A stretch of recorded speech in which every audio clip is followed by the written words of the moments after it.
Important for the GreenBuild participants to hear our message because really green has changed over the years because everybody says they have a green product and it's really not about the product, it's about how the product goes into the system. Because what builders and architects are concerned about is really how can I develop this overall entity, the structure, what are the systems that go into that and how do they all interact together. So it's really a changing marketplace where the sales rep has to go from selling products now to transitioning to really being a consultant and know how their products and how their services work within an overall structure. And so when they go to talk to the builder or to the architect, they need to be much more knowledgeable, not just trying to place their product into that building or that specification, but really place that solution and that a green solution and how their product interacts with all the other products in that system that the builder or architect is concerned about. The main takeaways of the session, what I want them to take away is that knowing that their responsibility and accountability is different today than it was before.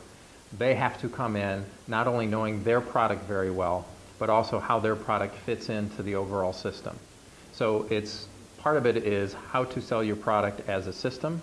The second takeaway is really becoming more of a consultant to the end user, whether it be an architect, builder, or contractor, than it was before, and really understanding what their new accountabilities are, that the market has changed and their accountabilities are different. And those will be some of the things that we cover in the presentation. I think a great example of a category that has really changed itself and looked at itself differently was the insulation category, specifically the fiberglass insulation category. 10 years ago, fiberglass was made of formaldehyde, and because of that, there was air quality issues and they couldn't meet the codes, especially green guard children in schools. And JM did a great job leading the pack of taking formaldehyde out of the product, which allowed them to then meet the spec. And then the rest of the insulation manufacturers, for the most part, came along and had their own version of that. So now here's a category that was thought as a very commodity category that was thought only around energy efficiency, and they've really transitioned themselves to being part of the solution to have a healthier school, to have a healthier homes. And they've also transitioned themselves to not only look at energy efficiency in the thermal envelope, but also how it can help acoustically inside schools and inside healthcare, where people can learn better when acoustics are down and people can, recover better from an acoustical standpoint.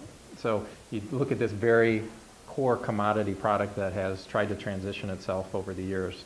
So that was something that we have done with insulation manufacturers specifically, as well as NEMA, which is the overall association.